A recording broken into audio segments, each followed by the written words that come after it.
In previous video, we added 5 grams of KNO3 in cold water, and the temperature of that cold water, it was 32 degrees. Suppose it was 32 degrees Celsius. Then after adding that KNO3, we just stir it and allow it to dissolve in it, and immediately after dissolving that KNO3 in water, we again note down the temperature of that solution. Now, as I already told you that in case of KNO3, the ionization of salt means lattice energy is more as compared to hydration of ions, and therefore overall the reaction is endothermic reaction. Therefore, after dissolving KNO3, the temperature of that cold water again decreases.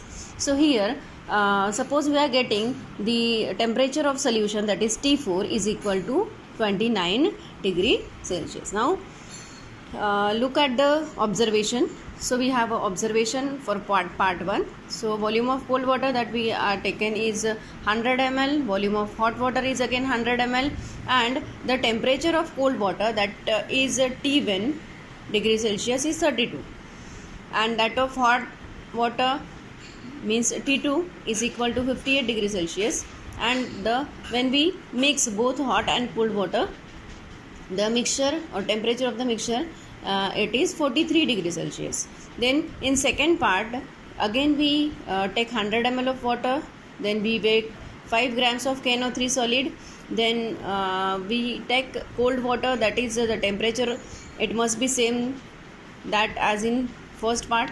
So T1 is equal to 32 degrees Celsius, and when we add KNO3, the solution of that KNO3, the temperature is 29 degrees Celsius. Now the next part is of calculation. So here first we calculate for the water equivalent. So for that we have formula. You can see that the heat lost by hot water is equal to heat gained by cold water plus heat gained by calorimeter. Now you have to just put down the values of T2 and T3 here and calculate it. So T2 is 58 degrees Celsius, so put T2 as 58, and T3 is 43. Here T3 is 43 and T1 is 32. So after putting the values, we have C is equal to, now we solve it and we get C, capital C, that is water equivalent, is equal to 400 divided by 11, means it is 36.36 calories. It is the first part, so here we get water equivalent. Then the next or second part is for actual to determine the heat of solution of KNO3. For that we have another formula, that heat absorbed in this process is equal to heat loss by solution plus heat loss by that calorimeter. So here we have a formula. Now again put down the values here. Here T4 is again added here. T4 is a final temperature of the solution of KNO3, and T1 is a initial temperature of that cold water.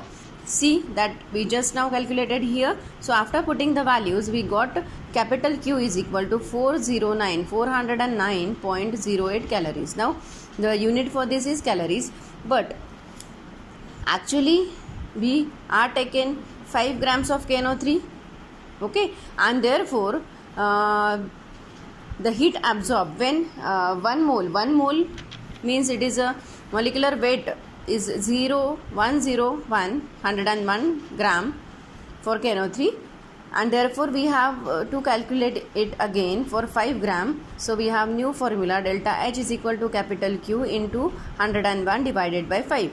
101 is the molecular weight and 5 as we considering 1 mole, and 5 as we already or actually taken 5 grams of KNO3. So putting the values of Q, that is 409.80 into 101 divided by 5. So we get the value delta H is equal to 8277.96 calories. Now the unit is calorie, but we have to convert it into joule. So what is the relation between calorie and joule? So 1 calorie is equal to 4.184 joule.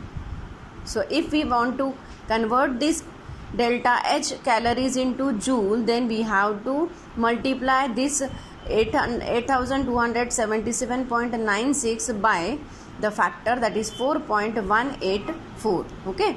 So after calculating, after multiplying this, we get delta H is equal to 34,634.98 joule per mole. Now again we have to convert this joule into kilojoule. So what is the relation between kilojoule and joule?